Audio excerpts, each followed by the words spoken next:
Hello friends, स्वागत है फिर से हमारे यूट्यूब चैनल में एक नई सच्ची कहानी के साथ, एक नई सच्ची घटना के साथ। जी हाँ दोस्तों, आज की जो कहानी वो बहुत ही ज़्यादा इंटरेस्टिंग है, दिल को छू जाने वाली कहानी है जो आज हम बहुत ही दिनों के बाद आप लोगों के सामने लेकर आए हैं। जी हाँ दोस्तों, अगर कहानी को पूरा जानना है तो वीडियो के एंड तक रहना पड़ेगा और कहानी बहुत ही अच्छी इंटरेस्टिंग है। आखिर क्या है इस कहानी में जिसे लेकर हम इतना एक्साइटेड है? जी हाँ दोस्तों, आपको भी जानना है तो वीडियो के एंड तक रहना पड़ेगा। लेकिन उससे पहले अगर आप हमारे चैनल पर नए हैं तो प्लीज चैनल को सब्सक्राइब कर दीजिए, बेल आइकन को प्रेस करके एक वीडियो को लाइक जरूर कर दीजिए। जी हाँ दोस्तों, आपका एक लाइक, एक सब्सक्राइब भी हमें बहुत ज्यादा मोटिवेट करता है। अब समय को जाया ना करते हुए बढ़ते हैं वीडियो में आगे और बताते हैं विस्तार से। दोस्तों, ये कहानी है एक छोटे से इलाके की जहां पर एक छोटी सी फैमिली रहती थी। उस फैमिली में जेंट्स कोई नहीं था बट 3 लेडीजें थीं। उस परिवार में एक पिंकी नाम की लड़की थी और पिंकी की नानी और दादी उनके साथ रहा करती थी। जी हाँ दोस्तों, अब पिंकी के ऊपर उस परिवार की पूरी जिम्मेदारी थी। आखिर पिंकी को क्या करना है, कैसे घर चलाना है, ये सारा डिसीजन पिंकी को ही लेना होता था। इसी वजह से पिंकी, पिंकी की दादी और पिंकी की नानी साथ में तीनों मिलकर एक पुल का निर्माण हो रहा था, वहां पर मजदूरी कर रहे थे। जी हाँ दोस्तों, मजदूरी कर रहे थे और वहां पर उन्होंने अपना इतना रुतबा बना रखा था कि आज उनकी हर कोई तारीफ करता था। तभी एक दिन जिन्होंने उस पुल को बनवाने की जिम्मेदारी ले रखी थी, वही एक दिन आकर उस पुल का निरीक्षण करने के लिए आते हैं और साथ में उनके बच्चे भी आते हैं। तभी बच्चे वहां पर गाड़ी से उतरकर खेलने लगते हैं और पिंकी जब उन बच्चों को देखती है तो उस बच्चों की तरफ आकर्षित हो जाती है। यानी कि उन्हें बहुत ज्यादा, पिंकी को छोटे बच्चों से बहुत ज्यादा प्यार था, लगाव था। और इसके बाद वो काम को छोड़कर उन बच्चों के साथ खेलने लगती है। इसके बाद कुछ समय के बाद पिंकी के साथ जो बच्चे खेल रहे थे, जो अ, पुल का निरीक्षण करने आए थे, उन्हीं के बच्चे थे। यानी उनका नाम नितिन था। अब नितिन के बच्चे, जब उन्हें भूख लगती है, काफी टाइम हो जाता है खेलने में, खेलने से काफी टाइम हो जाता है, तो वो बच्चे अपने पिता के पास जाते हैं और कहते हैं कि पिताजी मुझे भूख लगी है, आप मुझे कुछ दिला दो। वही पुल से थोड़ी दूर पर एक शॉप थी जहां पर बच्चों के खाने पीने की चीजें मिला करती थी। एक परचूनी की दुकान थी। तभी जो नितिन होते हैं वो कहते हैं, मुझे अभी टाइम नहीं है, मैं अभी तुम्हें कुछ नहीं दिलाता हूँ। इसके बाद नितिन अपने बच्चों को डांटते हैं और बच्चे उदास होकर वहां से चले जाते हैं। इसके बाद पिंकी जब उन बच्चों को उदास देखती है तो पिंकी उन बच्चों के पास जाती है और कहती है कि कोई बात नहीं, आपके पिताजी अभी बिजी हैं, चलो हम आपको चीज दिला के लाते हैं। दोस्तों, इसके बाद पिंकी उन बच्चों को साथ लेकर उस दुकान पे जाती है और उन्हें 100-200 रुपए की चीजें दिलाकर लाती है, खाने पीने की चीजें। ये देखकर बच्चे बहुत ज्यादा खुश हो जाते हैं और जब ये चीज नितिन को पता चलती है तो उन्हें भी कहीं ना कहीं अच्छा लगता है और वो ये सोचते हैं कि चलो कोई तो है जो मेरे बच्चों का इतना ख्याल रख रहा है। कहीं ना कहीं नितिन के मन में उस पिंकी के लिए इज्जत बढ़ जाती है। दोस्तों, इसके बाद जब बच्चे वहां से चीज खाने का सामान लेकर वापस आ रहे, तभी उस जहां से रास्ते में उन्हें एक पानी भरा हुआ गड्ढा मिलता है जहां पर पानी भरा हुआ था। तभी बच्चे वहां पर एक पत्थर फेंकते हैं और जो पत्थर फेंकते तो बच्चों के ऊपर ही पानी की छींटें आती हैं, जिससे बच्चों के कपड़े गीले हो जाते हैं। इसके बाद नितिन जब ये चीज देखता है तो नितिन अपने बच्चों को मारने के लिए तैयार होता है। लेकिन तभी पिंकी आगे आकर खड़ी हो जाती है और कहती है कि बच्चों पर हाथ उठाना सबसे बड़ी महाबेवकूफी है। बच्चे मार से नहीं बल्कि प्यार से समझाए जाते हैं। दोस्तों, इसके बाद नितिन पीछे हट जाते हैं और पिंकी उन बच्चों को लेकर एक दूसरी सूखी जगह पर चली जाती है जहां पर धूप रहती है। जब वो वहां पर बच्चों को लेकर जाती है तो एक शॉल ओढ़ के आया करती थी पिंकी, जिसके पास सिर्फ एक ही शॉल थी। ठंड का मौसम था। इसके बाद पिंकी उस शॉल से उन बच्चों को पोंछती है, उन्हें सुखाती है और इसके बाद उसी शॉल से उन बच्चों को लपेट कर उन्हें सुला देती है। बच्चे पिंकी के पास बहुत ही प्यार से सो जाते हैं और पिंकी के साथ बच्चे वो कहीं ना कहीं बहुत खुश भी रहते थे। इसके बाद नितिन का घर जाने का टाइम हो जाता है। तभी नितिन कहता है कि बच्चों को उठाओ, मुझे घर जाना है। तभी पिंकी कहती है कि साहब थोड़ी देर और ठहर जाइए, बच्चे अभी बहुत ही प्यार से सो रहे हैं, जब वो जागेंगे तो आप उन्हें लेकर चले जाना। तब तक एक काम करो, आप दूसरी साइड पर निरीक्षण करके आ जाना। दोस्तों, नितिन उसकी बात सुनते हैं और वहां से फिर निरीक्षण करने के लिए दूसरी साइड पर चले जाते हैं। जब वो चले जाते हैं, इसके बाद जब बच्चे उठते हैं तो वो अपने पिता को ऐसा समझो भूल ही जाते हैं, जैसा लगता था कि पिंकी ही अब उनकी सब कुछ है। इसके बाद जब नितिन दूसरी जगह से निरीक्षण करके आता है तो देखता है कि बच्चे पिंकी के साथ में बहुत खुश हैं और बहुत खुशी से खेल रहे हैं। इसके बाद नितिन अपने बच्चों को साथ में लेता है और वहां से घर के लिए चला जाता है। काफी टाइम तक ऐसा ही सिलसिला चलता रहा, लेकिन कुछ दिनों के बाद नितिन फिर से उस पुल का निरीक्षण करने के लिए आता है और फिर से बच्चे पिंकी को देखकर दूर से ही उसे बुलाने लगते हैं और बहुत ज्यादा देखकर खुश हो जाते हैं। लेकिन जब पिंकी उन बच्चों के साथ खेल ही रही थी, इसके कुछ समय के बाद उस पिंकी के पेट में बहुत तेजी से दर्द उठता है। इसके बाद जो नितिन होता है वो पिंकी को गाड़ी में बिठाता है और इसके बाद हॉस्पिटल ले जाकर उसे ग्लूकोज की बोतलें चढ़वाता है और इसके बाद उसका चेकअप कराता है। चेकअप में पता चलता है कि पिंकी के पेट में 2 ट्यूमर हैं, तो इसी वजह से पिंकी के पेट में बहुत ही तेजी से दर्द हो रहा था।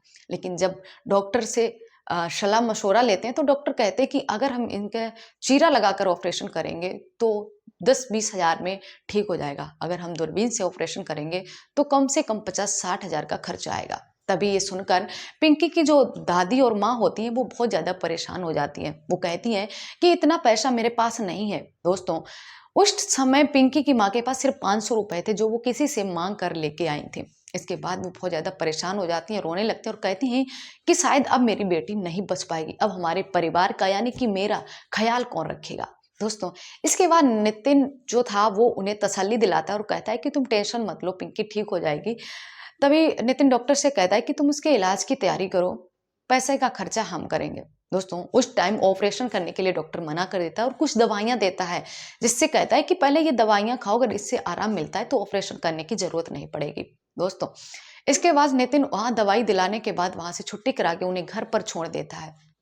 घर पर छोड़ने के बाद उन्हें कैसे दवाई खानी है, कौन सी दवाई खानी है, किस टाइम खानी है, सारा कुछ बता के वो अपने घर चला जाता है। इसके बाद पिंकी 2-3 दिन उस पुल पर काम करने के लिए नहीं आती है, लेकिन कुछ टाइम के बाद जब पहुंचती है तो उस पुल का जो ठेकेदार था, जो उस पुल का निर्माण करवा रहा था, उससे कहती है, उसका नाम डीके था यानी कि धर्मेंद्र कुमार। धर्मेंद्र कुमार से कहते हैं कि मेरा हिसाब कर दीजिए, मेरे कुछ पैसे निकल रहे हैं वो हमें दे दीजिए। तभी जो नितिन था वो ठेकेदार से पहले ही मिल चुका था और बोला था कि पिंकी के कितने पैसे निकल रहे हैं। तब ठेकेदार ने कहा था पिंकी के 1000 रुपए निकल रहे हैं। तभी नितिन कहता है कि उसे 2-3 हजार और मिलाकर मतलब 5-6 हजार कर कर उसे पैसे दे देना, उसकी तबीयत खराब है, उसे पैसों की बहुत ज़्यादा ज़रूरत है। अभी तो फिलहाल हमने उस डॉक्टर को पैसे दे दिए हैं, लेकिन आप एक काम करना, पिंकी के जितने पैसे निकल रहे हैं उसमें से 4-5 हजार मिलाकर उस पिंकी को दे देना। दोस्तों, अब वो ठेकेदार जो था वो कहीं ना कहीं डीके यानी कि धर्मेंद्र कुमार कहीं ना कहीं गद्दार निकल जाता है और जो पैसे थे वो पिंकी को ना देकर अपने पास रख लेता है। लेकिन तभी कुछ समय के बाद पिंकी उस ठेकेदार से मिलती है और कहती है कि सर मेरा हिसाब कर दीजिए, मेरी तबीयत ठीक नहीं है और मैं काम पर अब नहीं आऊंगी। तभी ठेकेदार कहता है कि तुम शर्म करो, सर ने तुम्हें अपनी गाड़ी में बिठाया, तुम्हें दवाई दिलाई, डॉक्टर जितना खर्चा आया डॉक्टर का वो नितिन सर ने दिया है। अब तो तुम्हारे जितने भी पैसे निकल रहे हैं, वैसे भी ज़्यादा पैसे निकल नहीं रहे हैं, 1000-2000 रुपए निकल रहे हैं और वो 1000-2000 सारे ही नितिन सर के अकाउंट में जाएंगे, क्योंकि उन्होंने तुम्हारे खर्चा नितिन सर ने डॉक्टर को दिया है, इसी वजह से। दोस्तों, इसके बाद पिंकी होते बोलती है कोई बात नहीं, अगर उन्होंने दिया है तो उनका लेने का हक है, और पिंकी अपना पैसा सारा वहीं पर छोड़कर घर वापस आ जाती है। इसके कुछ समय के बाद जब नितिन आते हैं पुल पे तो पूछते हैं कि पिंकी काम पर आ रही है, तो ठेकेदार कहता है कि हाँ आ रही है, बस आज नहीं आई है, लेकिन पिंकी रोज आती है। ये देखकर नितिन खुश हो जाते हैं कि चलो काम तो कर रही है, यानी कि उसकी तबीयत अभी ठीक है। लेकिन कुछ समय के बाद जब नितिन उसी रास्ते से गुजरते हैं दूसरी साइड पे जाने के लिए, तो देखते हैं कि पिंकी, पिंकी की माँ, पिंकी की दादी रोड पर बैठे एक कोई वाहन का इंतजार कर रहे हैं ताकि वो पिंकी को हॉस्पिटल ले जाकर उसे दवाई दिला सकें। दोस्तों, पिंकी के पेट में फिर से दर्द होना स्टार्ट हो गया था। जब नितिन ये चीज देखता है तो वो अपनी गाड़ी को साइड से लगा देता है और कहता है पिंकी तुम यहाँ कैसे? तब वो बताती है कि सर फिर से दर्द होने लगा है, मेरी तबीयत बहुत ज्यादा खराब है। तभी नितिन कहता है कि अगर तुम्हारी तबीयत खराब थी तो तुम काम पर क्यों गई? लेकिन तभी पिंकी कहती है कि सर मैं उस दिन से काम पर जा ही नहीं रही हूँ। ये बात सुनकर नितिन को बहुत झटका लगता है कि वो समझ जाते हैं कि धर्मेंद्र कुमार कहीं ना कहीं उनसे झूठ बोल रहा है। इसके बाद नितिन कहता है कि चलो गाड़ी में बैठो, हम तुम्हें दवाई दिलवा के लाते हैं। तभी पिंकी कहती है कि सर मेरे पास पैसे नहीं है, पिछली बार के पैसे तो चलो हमने अपनी सैलरी से कटवा दिए, लेकिन अब तो हम काम भी नहीं कर रहे हैं, अब हम आपके पैसे कहाँ से देंगे? तभी नितिन कुमार कहता है कौन से पैसे, तुमसे पैसे कौन मांग रहा है। तभी पिंकी सारी बात उस नितिन को बताती है। अब नितिन वहीं पे बात को भूल जाता है, कहता है चलो जो है वो बाद में देखेंगे, पहले तुम्हें दवाई दिलाते हैं। इसके बाद नितिन पिंकी को हॉस्पिटल ले जाते हैं और उसका ऑपरेशन कराते हैं। ऑपरेशन कराने के बाद उसे अच्छी सी दवा दिलवाते हैं। अब 2-3 दिन तक पिंकी उसी हॉस्पिटल में रहती है। इसके बाद नितिन अपने घर से अपने बच्चों को भी देखने आते हैं, उसके खाने पीने का इंतजाम कर कर भी लेके जाते हैं। इसके बाद एक दिन बच्चे भी उसके साथ में जाते हैं और जब पिंकी को देखते हैं तो वो बहुत ही ज़्यादा भावुक हो जाते हैं। तभी बताते हैं कि मेरे पिताजी ने बताया है कि आपकी तबीयत बहुत खराब है, इसीलिए हम आपसे मिलने आए हैं, आपके लिए कुछ गिफ्ट भी लाए हैं। तभी देखते हैं कि बच्चे 10-10 रुपए वाली चॉकलेट एक एक निकालते हो, कहते हैं कि देखो हम तुम्हारे लिए गिफ्ट लेके आए हैं। तभी पिंकी देखती है और बहुत ज़्यादा भावुक हो जाती है और कहती है कि इस सब चीज़ों की क्या ज़रूरत थी।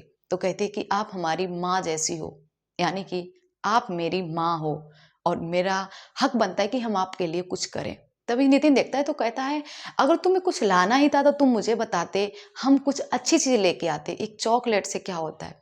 तभी बच्चे कहते हैं कि पिताजी ये माँ के लिए सरप्राइज था। जब माँ शब्द पिंकी सुनती है तो उसे वाकई में बहुत ज़्यादा भावुक हो जाती है, उसे उसके ये बात दिल में छू जाती है। दोस्तों, अब पिंकी को नितिन से कहीं ना कहीं प्यार हो गया था। तभी बच्चे पिंकी को फोर्स करते हैं, कहते हैं कि तुम मेरी माँ बन जाओ, तुम मेरे पिताजी से शादी कर लो। तभी नितिन बच्चों को बाहर निकालता है और बच्चों को डांटते भी हैं।